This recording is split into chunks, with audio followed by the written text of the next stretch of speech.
And Coach Blair joins us now. Coach, it is great to see you. Welcome to the ACC and ACC Tipoff. And before I really get into you and your team and on the court, I mean, I just saw you on the practice court there. That's pretty fun. What are these practices like? Absolutely. Are you kidding me? This is basketball. This is phenomenal. I just love that time on the court with these ladies. How much are you enjoying this opportunity at Georgia Tech? Oh, I mean, it's been great. The first couple months, as you can imagine, was a whirlwind. You're coming in, and not only do you have to field a new team, but also a new staff.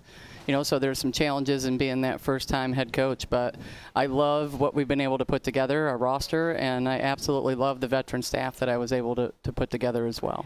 Let's go, Coach Blair. People don't know how much fun that you really are. I mean, I know from our relationship with the University of Maryland and the times that we've been in the gym together, I know what you're capable of doing. Explain what your team will look like on the floor, what you want people to see when they roll out. Yeah, I think one of the things we're focusing on right now is defense. I mean, every group that you get is always a little bit different, and I think as we've kind of gone through these summer workouts is they have shown this knack, this chemistry on the defensive end a lot sooner. So we've been working on that, and part of that is rebounding, and rebounding is always something that I've been very passionate about. They know that. We've hit my hot buttons as we talk about. It doesn't take a lot of, take some discipline to box out, but we have to do those two things well in order to play at the pace that we want to play at. We want to be able to run. We've got some versatility with different players. It doesn't just have to be our point guards. We've got forwards, but we've got to focus on getting those stops and getting the rebounds to be able to run the way we want to.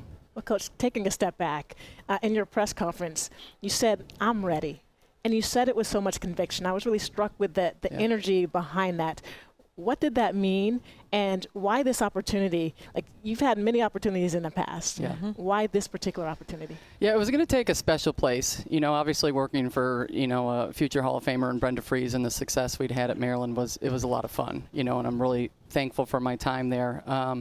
But the thing about Georgia Tech that was so inspiring to me was what the degree means. When you talk about just from an academic standpoint, and then you talk about, obviously it's a program coming off a March Madness run.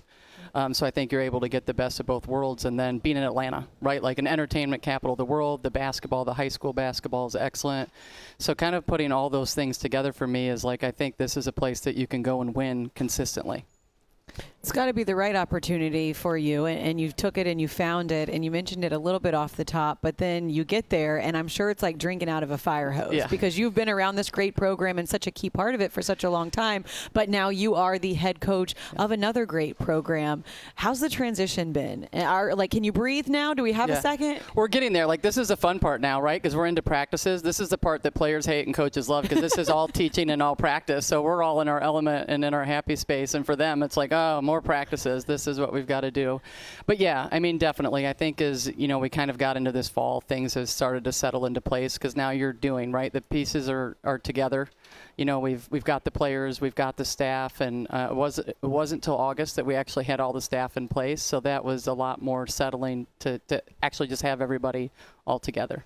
The GM versus the head coach, all those things wrapped into one. What did you learn from Brenda Fries? Because she has managed all of those roles so well at Maryland. Yeah, I mean, there's so much from Brenda. I mean, just the way she goes about her business and the relationship piece. And I think there is, a lot has changed with, revenue sharing and everything, but the relationships is still why we all do this. This is why we're all still coaching and teaching.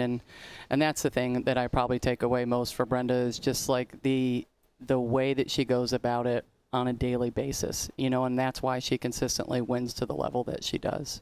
Well, roster building is so different now than it was 5-10 years ago. You really are a general manager. It's not just recruiting high school kids. Yeah. It's recruiting in the portal, right? And recruiting over and over again, and it's developing your particular players. What are some of the things that you learned from Brenda that you're carrying over, and how will you leverage the fact that Georgia hoops, right? Some of the best players come out of Georgia. How do you keep them home? Yeah, I mean, that's the thing we're trying right now is again, we're going to play a brand of basketball that's exciting. I think that's how you're going to be able to keep, Georgia players that are home.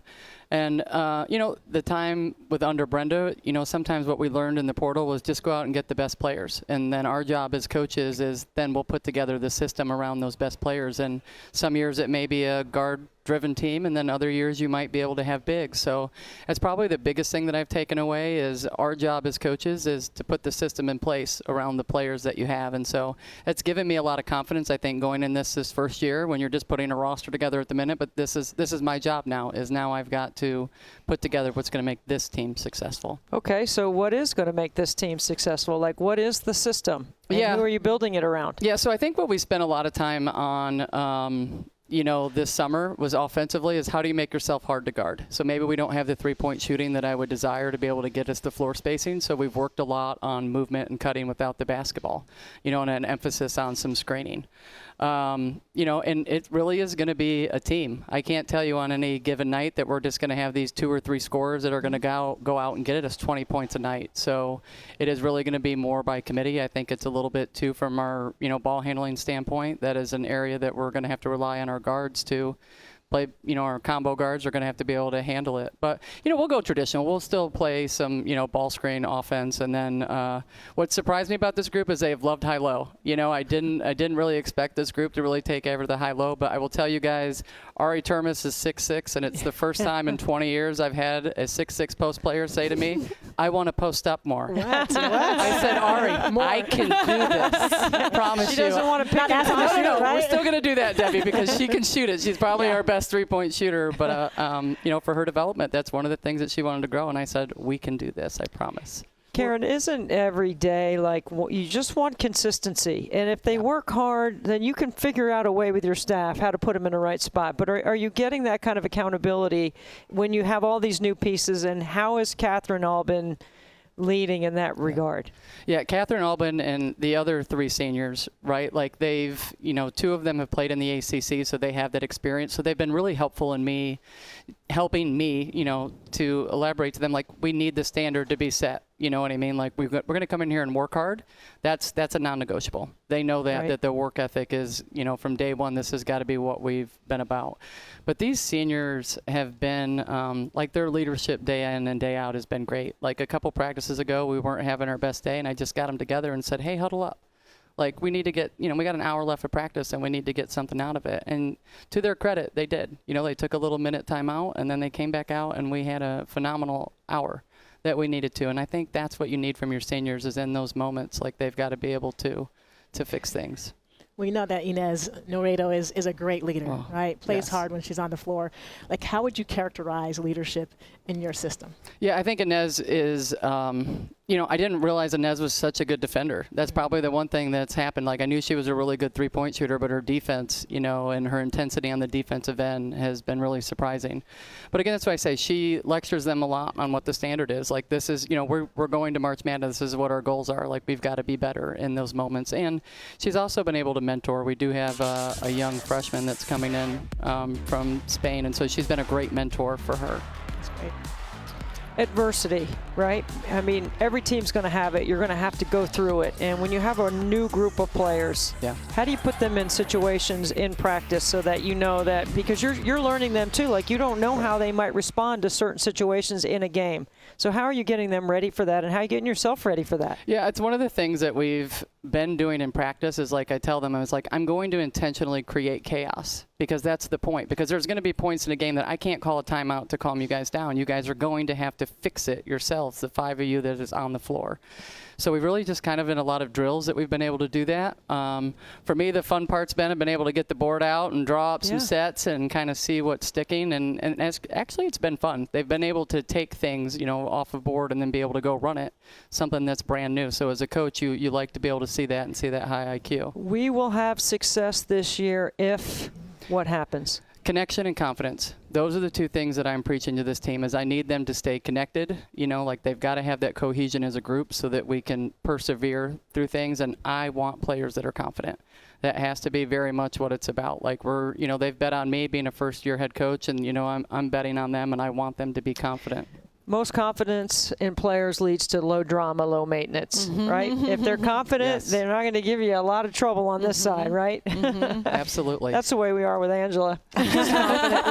She's so confident, she gives us no trouble here. Hey, when I get cake pops during the break, like, right, a little sugar goes a long way for you. Exactly. Well, Coach, how is it rejoining the ACC, if you will, and being able to play against your alma mater in SMU? Yeah, this is great. You know what I mean? This is the premier conference. You know what I mean? When you talk about deep March runs and the most consistent conference in the country, it's the ACC. So I feel very privileged to have the opportunity to coach against these elite level coaches and trying to find a way to put game plans together to stop high level players. But really just proud to be here, and it'll be fun. We're going to go January 4th. We're going to go to SMU, so that'll be a really fun reunion for myself. Rhonda be in the room? Rhonda, absolutely. Nice. Rhonda is still very much involved and, you know, a really important mentor to me. And so, yeah, I'm really thankful to be able to go back and see her as well. You mentioned Inez earlier and some of the things that surprised you in a good way about her. What else have you seen maybe from some of these new 10 players that you've brought in where you're like, okay, I knew that was there, but you just gave me something else? Yeah, I think it was the physicality that I've been getting from Lanaya Foster.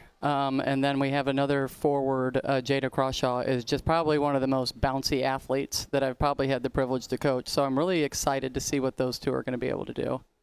Awesome. Coach, we appreciate the time. Cannot wait to see what you're able to do in your first season there as head coach. I know there was already a lot of excitement there with the Yellow Jacket fan base to have you there. We appreciate it. Yeah, thank you guys so much. Thanks. Appreciate it. Go Jackets.